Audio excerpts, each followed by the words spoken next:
Hey guys, দেখো আমি রাত্রেবেলা কি করতে বসে গেছি। কাল আছে মেয়ের স্কুলে ফুড ফেস্টিভ্যাল। তো মেয়ে কি করবে কিছুই খুঁজে পাচ্ছে না। বন্ধুরা সবাই স্টল দেবে, মেয়ের মন খারাপ।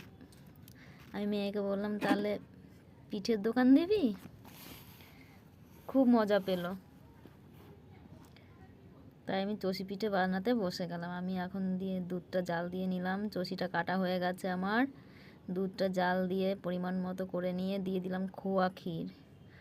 খোয়া ক্ষীর দিয়ে ভালো করে নাড়িয়ে দেবো যাতে খোয়াটা মিশে যায় দুধের সঙ্গে। এই দেখো আমার কেটে রাখা চষি।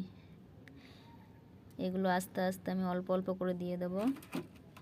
একসঙ্গে দিলে সব জড়া হয়ে যাবে, দলা পাকিয়ে যাবে। ওই জন্য আমি অল্প অল্প করে দেব আর অল্প অল্প করে নাড়াতে থাকবো।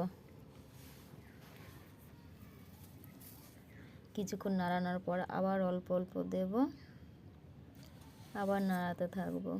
তাহলে আর চুষিগুলো এক জায়গায় জড়ো হয়ে যাবে না, গায়ে গায়ে লেগে যাবে না। আমি দিয়ে দিলাম কিছুটা পরিমাণ, আরও কিছুটা পরিমাণ আমার আছে, সেগুলোও দিয়ে দেব। আমার সব চুষি দিয়ে দেওয়া হয়ে গেল। এবার মাঝে মধ্যে একটু একটু করে নাড়াতে থাকবো যেন লেগে না যায়।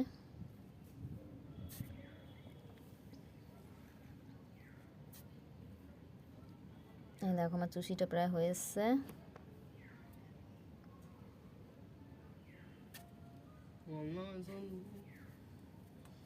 এবার নামানোর পালা। দেখো কি সুন্দর হয়েছে, কি সুন্দর হয়েছে দেখো বন্ধুরা। এবার আমি নামিয়ে সার্ভ করে নিলাম। মেয়েকে রেডি করে দেবো স্কুলে নিয়ে যাওয়ার জন্য। ফুড ফেস্টিভ্যালে স্টল দেবে, মেয়ে খুব খুশি।